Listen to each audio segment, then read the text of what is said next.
नमस्कार. मी डॉक्टर एकता, कॉस्मेटॉलॉजिस्ट, ट्रायकोलॉजिस्ट, homeopathic consultant, Dombivli waste. आज आपला हेअरच्या सिरीजमधला लास्टचा व्हिडिओ आहे. आपण आत्तापर्यंत काय काय पाहिलं आहे? हेअरफॉलची कारणं, हेअरफॉलची ट्रीटमेंटचा पार्ट 1, पार्ट 2 आणि आज आपण लिमिटेशन्स कुठे आहेत की कुठपर्यंत तुमची हेअरफॉलची ट्रीटमेंट काम करेल ते बघणार आहोत. व्हिडिओ शेवटपर्यंत नक्की पहा, कारण त्याच्यात एक एक वाक्य इम्पॉर्टंट आहे. सबस्क्राईब करा चॅनलला, लाईक करा आणि इतरांना पण शेअर करा, जेणेकरून इतरांच्या पण नॉलेजमध्ये भर पडेल. सो आता आपण लास्ट टाइम काय पाहिलं? हेअरफॉल कशामुळे होतो, हेअरफॉलच्या ट्रीटमेंट्स काय आहेत. सो पहिली गोष्ट तर आपण छोटंसं रिव्हिजन करू की आजारानंतर जर हेअरफॉल झाला असेल तर तो आजार भरला, त्याच्यानंतर त्या आजाराने जी बॉडीमध्ये न्यूट्रिशन डिफिशियन्सी झाली आहे, जे शरीराची झीज झाली आहे ती भरून निघाली की हेअरफॉल थांबणार आहे. दुसरं पाहिलं आपण, तुमची इम्युनिटी वीक असेल, ब्लडमध्ये काही न्यूट्रिशन डिफिशियन्सी ऑलरेडी असतील, खाणं पिणं तुमचं नीट नसेल, तर तुमचं फूड इंटेकमध्ये तुम्हाला गुड चेंजेस करायला पाहिजेत. तिसरं आपण म्हटलं होतं स्ट्रेस. लाईफमध्ये तुमच्या खूप मोठा स्ट्रेस हा फॅक्टर अफेक्ट करतो.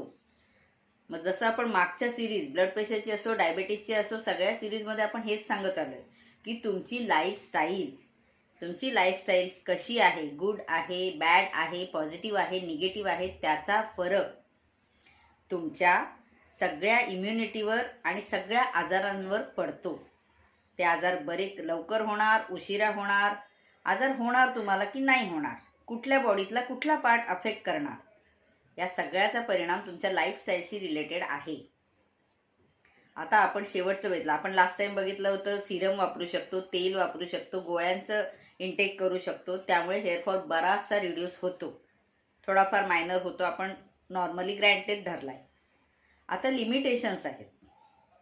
आता लिमिटेशन PRP पण आपण बघितली. PRP म्हणजे आपण सेल्स काढतो, ग्रोथ सेल्स आपल्या ब्लडमधून, आणि ते ग्रोथ सेल्स लिमिटेड एरियावर कॉन्सन्ट्रेट करून वापरतो, त्याच्यामुळे PRPला सुंदर रिझल्ट येतो.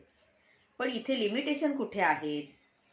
जर तुमच्या केसांना मुळच तिथे नसतील, एखादा पॅच आहे, फॉर एक्झाम्पल इकडे काहींचे पॅच असतात, एम शेपमध्ये येतो, काहींना इथे बाल्डनेस येतो, म्हणजे टक्कल पडतं. तिथे केसांची जोपर्यंत मुळं आहेत, मूळ जोपर्यंत दिसतंय तोपर्यंत उपचार, त्याच्या आत उपचार कराल. मूळ डिस्ट्रॉय व्हायच्या आत, मूळ त्याचं संपून जायच्या आत. मूळ असेल तर झाड वाढणार ना. मुळासाठी जर जागाच नसेल तिथे, तर तिथे झाड वाढेल का? मग तसं तुमचं मूळ पण पूर्ण गेलेलं आहे. वरून मुळांचे फक्त होल्स दिसू शकतात तुम्हाला, किंवा बारीक लव सारखे केस एकदम दिसतात. तर ह्याचा अर्थ कुठेतरी मूळ आहे. त्याच्यामध्ये आपण ग्रोथ सेल्स टाकल्या, सिरम्स टाकले, टॅबलेट्स दिल्या, तर त्यांना एन्हान्स होऊन ते ग्रोथ घेऊ शकतात, केस पुन्हा येऊ शकतात. जर तिथे मुळांना जागा असेल तर, तिथे ऑलरेडी केसाचं मूळ असेल तर. जर तिथे केसाचं मूळच नसेल तर तुम्ही किती पण मोठी ट्रीटमेंट करा, केस येणार नाहीत. मग तो येतो लास्ट ऑप्शन, हेअर ट्रान्सप्लांट. तर त्याच्यासाठी तुमच्या केसांमध्ये मुळं आहेत नाहीयेत ते बघण्यासाठी मात्र तुम्हाला डॉक्टरकडेच जावं लागेल. तुम्ही घरात पण रफली चेक करू शकता. बारीक केस बारीक छोटे दिसू शकतात तुम्हाला. सो चान्सेस आहेत. एकदम बारीक अगदी लव सारखे जसे फेसवर असतात तसे बारीक केस जर असतील तर त्यांना खूप वेळ लागेल, खूप महिने लागू शकतात, PRPच्या बऱ्याच सिटिंग लागू शकतात, आणि मग ग्रोथ होईल. ज्यांचे केस थिन झालेत, फक्त आहेत केस, मुळं पण भरपूर आहेत, केस पण भरपूर आहेत, फक्त पातळ झालेत, मग त्यांना लवकर रिझल्ट दिसेल. पण कधी कधी आता ओव्हरटाईम आपण म्हणतो बघू, आज करू, उद्या करू, परवा करू, असं करत करत एक एक केसाचं मूळ डिस्ट्रॉय होत जातं. मग मूळ जर गायब झालं तर तिथे लवकर केस येणार नाही, आणि तिथे मग तुम्हाला लिमिटेशन्स येतात. तुम्ही म्हणा PRP केल्या फरक नाहीये, गोळ्या घेतो फरक नाहीये, केसांना व्हॉल्यूम आलाय पण टक्कल जात नाहीये, केसाचा बाल्डनेस जात नाहीये, तर तिथे रिझन असू शकतं त्या एरियामध्ये मूळच नाहीये. फॉर एक्झाम्पल आता छोटंसं उदाहरण सांगायचं झालं तर जमीन आहे आणि दगड आहे. दगडासारख्या जमिनीमधून झाड लवकर उगवेल का? त्याला खूप मेहनत करावी लागू शकते. ते दगड फोडायचा, तिथे ती बारीक करून त्या दगडाला त्याचा भुस्सा मातीसारखं बनवायचं आणि मग त्याच्यात झाड प्लांट करायचं आणि त्यानंतर ते झाड उगवेल. त्याचे पण सक्सेसचे चान्सेस किती आहेत ते डिपेंड आहे. माती असेल, भुसभुशीत माती असेल, मऊ माती असेल तर त्याच्यामधून इझिली झाड उगवू शकतं ना. मग सेम आपल्या केसांच्या बाबतीत हे स्काल्प आहे, ही जी स्किन आहे त्याला स्काल्प म्हणतो आपण, ती आपली जर राठ झाली असेल, म्हणजे अशी हाताला राठ नाही, मुळांसाठी आतमध्ये मुळांना जाणवतं की त्या स्किनमधून केस येऊ शकतो की नाही शकत. बऱ्याच वेळा आपण म्हणतो बघा चकचकीत गुळगुळीत झालेलं आहे, रफनेस नाही आहे त्या स्किनला किंवा तिथे होल्स सुद्धा नाही आहेत, एकदम प्लेन गुळगुळीत झालंय, तर ह्याचा अर्थ ते दगड झाली माती तिथली असं समजून चाला. तर त्याच्यामधून केस नुसत्या PRPनी किंवा नुसत्या गोळ्यांनी उगवणार नाही. सो तुम्हाला ट्रीटमेंट हेअर्सकडे लक्ष द्यायचंय आणि वेळेच्या आतच तुमची ट्रीटमेंट करायची. आता PRPने तुम्ही केसांचं टक्कल पडणं काही वर्षांपर्यंत पोस्टपोन करू शकता, थोड्या दिवसांसाठी पुढे जाईल. जेनेटिकली जर प्रॉब्लेम असेल, जेनेटिकली हेरेडिटरी हा खूप मोठा फॅक्टर आहे, त्याच्यानंतर स्ट्रेस हा खूप मोठा फॅक्टर आहे आणि त्याच्यानंतर न्यूट्रिशन डिफिशियन्सी हा एक सगळ्यात मोठा फॅक्टर आहे. सो ह्यामुळे केसांना टक्कल पडणं वाढतंय. सो त्यामुळे लाईफस्टाईल चेंज सांगितलेत आपण, फूडमध्ये इंटेक सांगितलेलं आहेत आपण, आणि जेनेटिकली किंवा हेरेडिटरी असेल तर साधारण एक धरून चला, समजा जर तुमच्या आई वडिलांना कोणालाही जर 40मध्ये टक्कल पडायला लागलं असेल तर आजकालच्या लाईफस्टाईल प्रमाणे पाहता ते ह्या जनरेशनला 30मध्येच टक्कल पडायला जवळजवळ लागतं. सो कधीतरी तुम्हाला तो एक्सेप्टन्स घ्यावा लागतो. पण हां, तुम्ही ट्रीटमेंट्स व्यवस्थित घेतल्यात तर 30चं पण तुम्ही पोस्टपोन करत 40पर्यंत आणू शकता. सो तुमची हेअरची ग्रोथ, हेअरचा फॉल व्यवस्थित मेंटेन करू शकता जर तुम्ही वेळेत ट्रीटमेंट घेतली तर. हातची वेळ निघून गेल्यानंतर मग ट्रीटमेंट करणार, तुम्ही म्हणणार मला काहीतरी करून द्या, केस आणूनच द्या, पण तिथे तसं पाहिजे, फेवरेबल कंडिशन असेल, केसांच्या अनुकूल कंडिशन असेल, तुमची जमीन म्हणजे स्काल्प जर व्यवस्थित असेल केस उगवण्यासारखी, तरच ती ट्रीटमेंट इफेक्ट करेल. आता हेअर ट्रान्सप्लांट म्हणजे काय?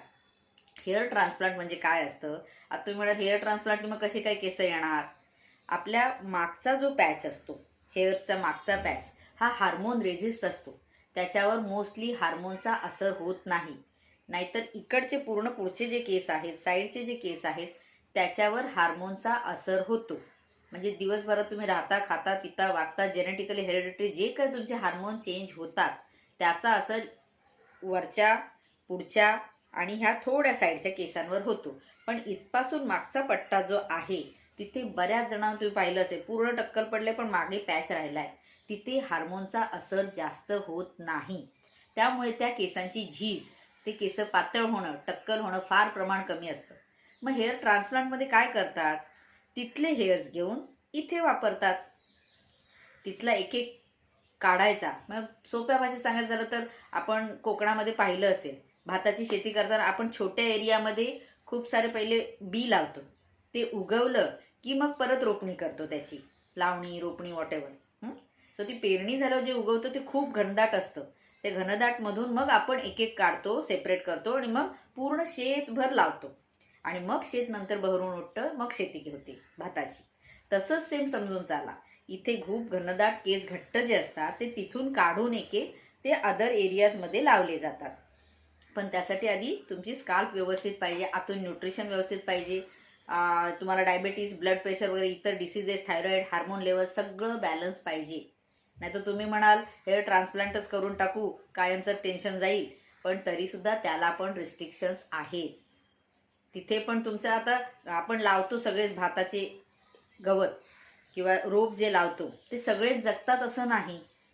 100मधले 2 दगावू शकतात, 100मधले 10 दगावू शकतात. पाणी एक्सेस झालं, पाणी मिळालंच नाही, पाऊस पडलाच नाही, तिथली जमीन नीट नसेल, खारं पाणी आलं, व्हॉटेवर. तसंच सेम इथे तुम्ही पोस्ट ऑफ केअर घेतली नाही तर 100 केस काढले असतील, 1000 केस काढले असतील तर ते लावताना 1000मधले मे बी 700 जगू शकतात, मे बी 800 जगू शकतात, मे बी 500 जगू शकतात.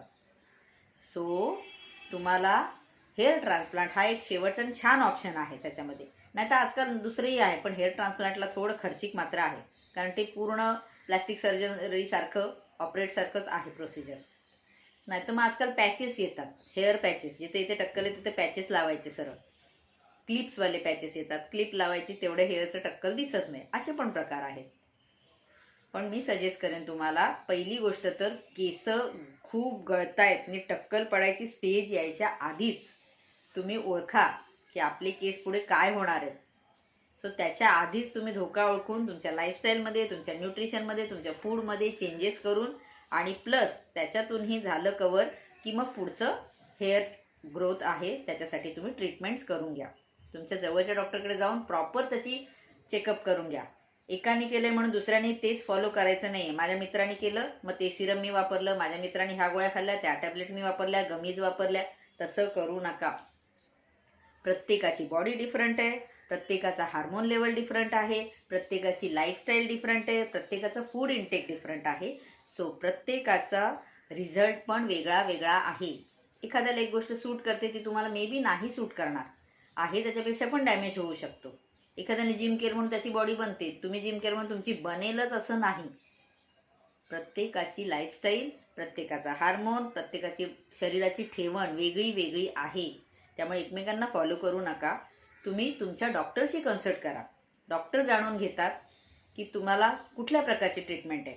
आता आमच्या क्लिनिकमध्ये बऱ्याच वेळा एकेका पेशंटला कधी कधी अर्धा तास काउन्सिलिंग करावं लागतं. पेशंट म्हणतो मॅडम खूप वेळ लागतो.